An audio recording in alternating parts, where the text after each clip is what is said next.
السلام علیکم جی. رضوان جرال صاحب جی ایک پاکستان کے سینئر پروڈیوسرز میں آپ کا شمار ہوتا ہے. نیو نیوز سے وابستہ ہیں اور ان کی ترقی کے تمام پائیدانوں کا سفر ہماری آنکھوں کے سامنے ہی طے ہوا ہے. انہوں نے یوٹیوب چینل لانچ کیا تو وہ چینل چل نہیں پا رہا تھا، تو پھر انہوں نے جناب عوریہ مقبول جان صاحب کا چھوٹا چھوٹا انٹرویو کرنا شروع کر دیا. اور عوریہ مقبول جان صاحب جو ہیں انہوں نے ان کو ایک شہرا آفاق انٹرویو دیتے ہوئے فرمایا تھا، جس کے اندر وہ اگر آپ کو یاد ہو تو وہ بشارت نعوذ باللہ من ذالک نقل کفر نہ باشد، وہ بشارت جو تھی وہ انہوں نے فرمائی کہ کس طرح جو ہیں کوئی حضرت عمر فاروق رضی اللہ تعالیٰ عنہ نعوذ باللہ نعوذ باللہ نعوذ باللہ جنرل قمر جاوید باجوہ صاحب کو بازو سے پکڑے ہوئے آئے اور ان کو وہ عطا ہوا اپوائنٹمنٹ عطا ہوئی. اچھا، یہ رضوان جرال صاحب کی شرارت تھی، وہ انہوں نے اس کو پوسٹ کر دیا اور وہ آج تک FIR ہے جناب عوریہ مقبول جان صاحب کے خلاف. اچھا، اس کی نوبت کیوں پیش آئی؟ بنیادی طور پہ بندہ سرکاری ملازم رہا ہو تو جو باس بدلتا ہے امیڈیٹلی فوری طور پہ اس کی چاپلوسی کرنی چاہیے. احمد علی خان صاحب ایک BBC میں ہوتے تھے، تو وہ ان کے جو باس تھے BBC اردو سروس لندن میں بوش ہاؤس میں، تو چھٹی پہ گئے تو نئے باس کو چارج ملا تو وہ ان کے پاس پیش ہوئے تو کہنے لگے کہ آپ انچارج ہو گئے ہیں. انہوں نے کہا جی ہاں، تو اب آپ کی چاپلوسی کی جائے. تو یہ جو لوگ ہوتے ہیں یہ اس طرح کے ہوتے ہیں کہ جو باس ہو گیا اس کی چاپلوسی کرنی ہے. تو باجوہ صاحب باس ہو چکے تھے تو انہوں نے بتایا کہ جناب ان کی جو تقرری ہے وہ خاکسار نے خواب میں ملاحظہ کی تھی اور نعوذ باللہ کن سے جوڑ دیا. جب اس کے اوپر تنقید آئی تو موصوف نے فوری طور پہ کہا کہ وہ میں نے بیان وہاں پہ اس ویڈیو کے اندر وہ حوالہ نہیں دے رہے، لیکن بعد میں جب ان پہ تنقید آئی تو انہوں نے کہا کہ یہ کراچی کے ایک پروفیسر صاحب ہیں، ان کا خواب تھا جو میں نے بیان کیا. اوکے، بعد میں انہوں نے اس سے یو ٹرن لے لیا. جب باجوہ صاحب ہٹ گئے تو پھر انہوں نے اس سے یو ٹرن لے لیا. لیکن درمیان میں ایک اور بھی بات ہو جاتی ہے نا جو کہ بہت کم لوگوں کو پتہ ہے، اور وہ بات یہ ہوتی ہے، اور اس کا راوی رضوان جرال نہیں ہے، سینئر ایگزیکٹو پروڈیوسر نیو وہ نہیں ہے، ٹھیک ہے. وہ ہوتا یہ ہے کہ عوریہ مقبول جان صاحب جو ہیں وہ ایک پروگرام میں کوئی ایسا تبصرہ کر بیٹھتے ہیں جو کہ ISPR کے ایک اعلیٰ حاکم کو ناگوار گزر جاتا ہے، ٹھیک ہے. تو وہ پھر نیو نیوز پہ جو ان کا پروگرام تھا جمیل فاروقی کے ساتھ وہ بند ہو جاتا ہے، اور جمیل فاروقی صاحب اس دور کے اندر ہجرت کر جاتے ہیں وہاں سے، ان کو کہیں اور ایڈجسٹ کروا دیا جاتا ہے انہی صاحب کی طرف سے.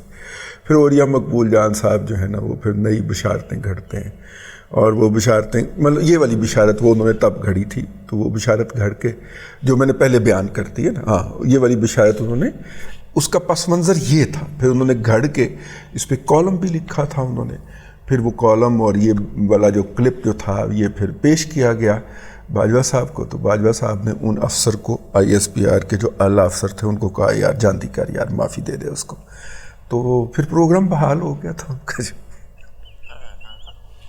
میں نے کہا دیکھیں چیزیں آپ کے سامنے کچھ اور ہو رہی ہوتی ہیں، پس منظر میں کچھ اور ہو رہی ہوتی ہیں، تو یہ بیان کر دیں. لیکن یہ میرا موضوع نہیں تھا آج کا، میرا موضوع تھا کچھ اور. لیکن اب جو تاریخ کا حصہ ہے اس کو بیان کر دینا چاہیے جو آپ کے علم میں ہے کہ ایک شخص کا یہ جو رویہ ہے اس کا پس منظر کیا ہے یا وہ کس طرح کی طبیعت کا مالک ہے. بنیادی طور پہ مریم نواز شریف نے میس کانٹیکٹ موومنٹ کا اعلان کیا اور اس کے لیے وہ باہر نکل پڑی ہیں. آل شریف کی جو سیاست ہے وہ بجلی کے بلب کے آن آف کی طرح ہے، جب وہ چاہتے ہیں اپنے ٹویٹر ہینڈل آن کر لیتے ہیں، جب وہ چاہتے ہیں آف کر دیتے ہیں، جب وہ چاہتے ہیں لوگوں سے ملنا شروع کر دیتے ہیں، جب وہ چاہتے ہیں لوگوں سے ملنے سے انکاری ہو جاتے ہیں، جب وہ چاہتے ہیں جرنلسٹوں کو بلا کے اپنے پاس بٹھاتے ہیں اور اپنی ورکنگ دکھاتے ہیں، جب وہ چاہتے ہیں وہ والا دروازہ بند کر دیتے ہیں. ٹھیک، تو یہ ان کی سیاست کا طریق ہے. آپ اس سے اختلاف کر سکتے ہیں، اس پہ تنقید کر سکتے ہیں، مجھے بھی اختلاف ہے، ہو سکتا ہے میں بھی اس کے اوپر حسب توفیق تنقید کرتا رہتا ہوں. لیکن اس کو بالکل عورتوں کی لڑائی کی طرح بنا لینا اور اس کے اوپر تمام حدود پار کر جانا. مثلا ایک ہمارے دوست نے فرمایا کہ عمران خان اتنا بھاری ہو چکا ہے کہ اس کو بیلنس کرنے کے لیے اب کاؤنٹر ویٹ کے طور پہ نواز شریف کو واپس لایا جا رہا ہے. تو حضور اس کا مطلب یہ ہے کہ اس کاؤنٹر ویٹ کو 4 سال پہلے نکال کے تو عمران خان کو فری ہینڈ دیا گیا تھا. نواز شریف صاحب یہیں سے بھیجے گئے تھے نا.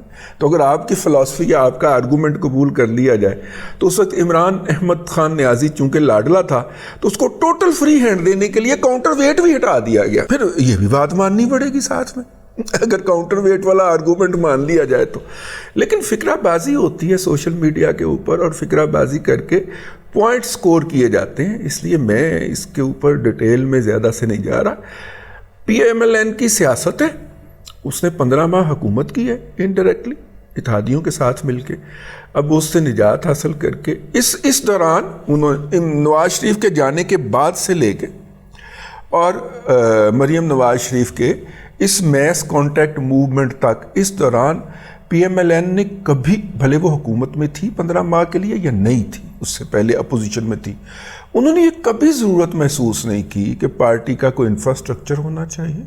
نواز شریف صاحب نے اپنی ایک تقریر کے اندر یہ ضرور کہا تھا کہ ہر یو سی کے اندر سے 40 بندے کے 26 بندے یا 25 بندے مجھے ہونے چاہیے جن کو میں P M L N volunteer کے طور پہ اگر رابطہ کروں تو رابطہ بھی ہو جائے, اور وہ جناب اس طرح کے نوجوان ہونے چاہیے. لیکن رانا ثناء اللہ بڑے کرو آدمی ہیں, انہوں نے اپنا دماد اسے پاسے بٹھا کے تو فوری طور پہ میاں صاحب کو دوسری باتوں میں لگا لیا.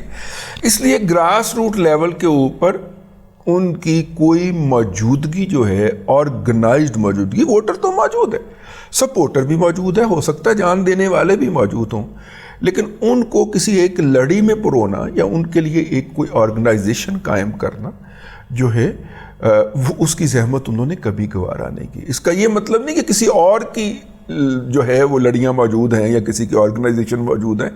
الحمدللہ کسی بھی پارٹی کی ماں سوائے جماعت اسلامی کے اس کوئی آرگنائزیشن موجود نہیں ہے. جماعت اسلامی کی آرگنائزیشن موجود ہے, اور جماعت اسلامی کے بھی ضلعی عمرہ جو ہیں اور تحصیل ناظمین جو ہیں وہ خود کو بہرحال بیوروکریٹ ہی سمجھتے ہیں. جو بیوروکریٹ کو پتہ ہوتا ہے کہ میں نے ریٹائر تو ہونا کوئی نہیں, مطلب 60 سال کے اندر ہی جا کے ریٹائر ہونا, اس تو پہلے نوکری تو چل رہی ہے. اسی طرح جماعت اسلامی والوں کا بھی بیوروکریٹک سسٹم ہو گیا ہوا ہے. تو شاید جماعت اسلامی سے عبرت پکڑ کے باقی کوئی بھی پارٹی یو سی لیول تک اپنی جو ہے وہ آرگنائزیشن نہ کرتی ہو. اور اس کی ایک اور بھی ہو سکتی ہے نا وجہ کہ وہ چاہتے ہوں کہ اگر وہاں پہ 4 لوگ ہمارے ساتھ ہیں کسی یو سی کے اندر, بڑے لوگ, انفلوئنشل لوگ, اور چاروں کو یہ امید ہے کہ ان کو اس یو سی کے ناظم کا جب الیکشن ہوگا تو ٹکٹ ملے گا, تو جب تک الیکشن نہیں آتے تب تک تو ان کو کھایا جائے نا. ٹھیک ہے, الیکشن میں ہم نے تو ایک ہی کھڑا کرنا, باقی 3 کیا کریں گے, ادھر ادھر ہو جائیں گے. اس سے پہلے تو 4 اویلیبل رہے نا کھانے پینے کے لیے. تو اگر ایک کو نامزد کر دیتے ہیں کہ جی آپ اس یو سی کے چیئرمین ہیں, اور دوسرے کو نامزد کر دیتے ہیں کہ جی آپ آئندہ کا الیکشن لڑیں گے, تو باقی 2 تو فارغ ہو گئے نا, اور یہ دونوں آپس میں لڑنا شروع کر دیں گے. ٹھیک ہے, شاید وہ اس وجہ سے بھی کرتے ہوں, باقی پارٹیاں نہ کرتی ہوں. Peoples Party, P T I, P M L N, کسی نے آج تک جو ہے, یعنی کہ عمران احمد خان نیازی صاحب نے پرائم منسٹر بنتے ہی سب سے پہلے جو کام کیا تھا وہ اپنی پارٹی کی تمام تنظیمیں اکراس دا بورڈ توڑ دی تھی. انہوں نے تمام عہدیدار فارغ کر دیے تھے. پھر حسب توفیق اور پنکی پیرنی کے خوابوں سے رہنمائی لے کے انہوں نے چند اقدار مقرر کیے تھے. ظاہر ہے انہوں نے خدمت کی ہوگی پیرنی صاحبہ کی. تو اس وقت خیر یہ بھی جملہ مترجم تھا, اس وقت سوشل میڈیا کے اوپر جو جنگ لڑی جا رہی ہے پی ٹی آئی کی طرف سے, ویسے میدان کے اندر تو وہ ہے کوئی نہیں, 4 بندے بھی نہیں نکلتے. عمران خان جب منتقل کیا جاتا ہے اٹک سے اڈیالہ کی طرف تو 4 بندے بھی اس جیل کی بختر بند گاڑی کے اوپر پھول ڈالنے کے لیے نہیں نکلتے. مطلب 2 گاڑیوں میں بھر کے آئے ہوتے, ٹوٹل 10 لوگ ہیں, گن سکتے ہیں. تو میں نے محاورتاً 4 لوگ کہہ دیا, مطلب 10 لوگ ہیں. خیر اینی ہو, ایک گاڑی میں 5 لوگ آتے ہیں ڈرائیور سمیت, تو وہ ویڈیو بنا کے پوسٹ کر رہے ہوتے ہیں کہ یہ ہمارا حشر ہو گیا ہے کہ ہم یہ 10 لوگ ہیں اور وہ آئے ہیں, اور وہ بھی جعلی وہ والی تھی نہیں, وہ ان کی بختر بند گاڑی نا, وہ بختربند گاڑی عمران احمد خان نیازی صاحب کی نہیں تھی، وہ خالی جا رہی تھی ڈمی لے کے، 2 نکلی تھی نا، ہاں 2 قافلے نکلے تھے سیکیورٹی کے حوالے سے۔ یہ جو جنگ لڑی جا رہی ہے، آپ اس جنگ کے اندر کانٹینٹ اگر دیکھیں تو کانٹینٹ وہ والا ہے جو نارملی خواتین ہمارے گاؤں دیہات کے اندر، اور شدرہ بڑا بدنام ہے اس حوالے سے، شدرے کے اندر جو لڑائی ہوتی ہے اس میں نہیں تینوں نہیں آیا نہیں تینوں نہیں آیا ہے نہیں تینوں، ٹھیک ہے، نہیں خسمہ نو کھانی ہے، یہ والی لڑائی جو ہے نا اس میں وہ نظر آتا ہے۔ کنٹینٹ تو ان کو لکھا ہوا اوریا مقبول جان سے لے کے اور نیچے آ کے جو بھونکے گا میرے اس ولاگ کے نیچے، ان تک ایک ہی جگہ سے آتا ہے نا، تو کنٹینٹ وہ والا ہے۔ تو وہ والا کیوں ہے؟ پنکی پیرنی فرنٹ سے لیڈ کر رہی ہے نا، وہ آپ کو یاد تو ہوگی وہ آڈیو، ارسلان بیٹا اس کو غداری سے منسلک کر دو، بڑی عرصے سے یہ والا social media front social media کو لیڈ کرتی ہیں، گائیڈ کرتی ہیں، بیانیاں دیتی ہیں۔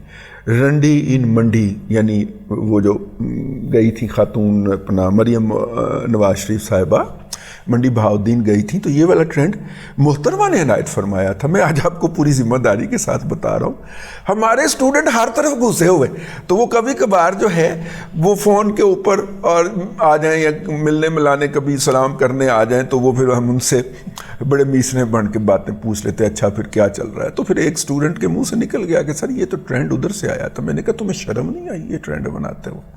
ٹھیک ہے، کوئی ایتھکس ہوتے ہیں، یہ پڑھایا تھا تمہیں؟ تو اس نے فوری طور پہ ہاتھ جوڑ کے عرض کیا سر یہ اتھوں آیا سی، ٹھیک ہے۔ تو یہ اس غلیظ ذہن کی خاتون ہیں، وہ میں مبینہ طور پہ یہ کہا جاتا ہے یہ ذہن ہے ان کا، چلیں غلیظ کا لفظ ہٹا دیتے ہیں، یہ ذہن ہے ان کا۔ اور پھر جب میں وہ جس علاقے میں ان کی پیدائش ہے، ظاہر ہے جس علاقے کی پیدائش ہوتی ہے اس علاقے کے لوگوں کی بہت ساری خصوصیات جو ہوتی ہیں وہ آپ کی شخصیت کا حصہ بن جاتی۔ تو یہ جو اللہ آپ کا بھلا کرے، دیپال پور سے لے کے پاک پتن کے درمیان سڑک کے اس طرف سڑک کے مشرق والی سائیڈ کا جو علاقہ ہے وہ ایک بڑا خاص علاقہ ہے، اور یہ جنگل تھا قیام پاکستان سے پہلے، اور اس کو آباد کیا گیا یا اس پہ قبضہ کیا گیا، پھر پٹواریوں سے اس کو ناموں پہ چڑھائے گئے، اور پھر جناب ہمارے ایک ان کے نام کے اوپر چڑھے، تو وہ پھر ایک خاص طرح کی مینٹیلٹی ڈیولپ ہو جاتی حضرات کے اندر بھی اور خواتین کے اندر بھی۔ تو یہ اس علاقے سے ہیں، اور وہاں سے پھر یہ لاہور میں آئیں، اور لاہور سے بیا کے پھر اسی علاقے میں گئیں۔ تو میرا مطلب ہے کہ وہ سارا پس منظر جو ہے اگر آپ پڑھیں تو آپ کو پتہ چلتا ہے۔ تو اس وقت سوشل میڈیا کے اوپر جو ہے وہ جتنا بھی گند مچایا جا رہا ہے پی ٹی آئی کی طرف سے، اگ لگی ہوئی ہے، تڑفنی مچی ہوئی ہے کہ مریم نواز شریف نے جلسہ کر لیا ہے۔ جلسہ نہیں کیا، کارنر میٹنگ تھی، بلکہ کارنر میٹنگ بھی نہیں تھی، میس کانٹیکٹ موومنٹ تھی، اور مریم نے 21 تک اس طرح کے کام کرنے ہیں۔ تو اب اتنے عرصے کے بعد اگر وہ میس کانٹیکٹ پہ نکلی ہیں تو اپنے لوگوں کو موبلائز کرتے ہوئے ظاہر ہے انہیں عرصہ تو لگے گا، اور اب ماشاءاللہ 20 دن رہ گئے، بلکہ 19 دن رہ گئے۔ نواز شریف صاحب نے ٹکٹ بھی کروا لی ہے، اور سعودی عرب میں رک کے انہوں نے عمرہ بھی کرنا ہے۔ سعودی عرب کے عمرے کی اطلاع اپنی جگہ پہ اتحاد کے اس میں سے آ رہے ہیں، ایئر لائن میں سے، جو کہ ابو ظبی رکتی ہے۔ تو بہرحال مختلف طرح کی اطلاعات ہیں، دیکھیے کیا ہوتا ہے۔ لیکن پاکستان کے سوشل میڈیا کے اوپر آپ نے یہ دیکھنا ہے کہ وہ کس غلیظ شخصیت کے ہاتھ میں ہے اور وہ کتنی کی غلاظت پھیلاتے ہیں، ٹھیک ہے۔ یہ جو اوریا مقبول جان کا ٹویٹر ہینڈل یا اس طرح کے جتنے بھی ہیں ان کا ٹویٹر ہینڈل یا ان کے ٹویٹر سے جو غلاظت آئے گی اس کے پیچھے وہ خاتون ہوگی۔ بات وقت پہ بتا دینی چاہیے، اس لیے عرض کر دی۔ اب تک کے لیے اتنا ہی، اگلے ولاگ میں پھر حاضری ہوگی۔ اللہ تبارک و تعالیٰ آپ کو آسانیاں عطا کرے اور آسانیاں خلق خدا میں تقسیم کرنے کی توفیق عطا کرے۔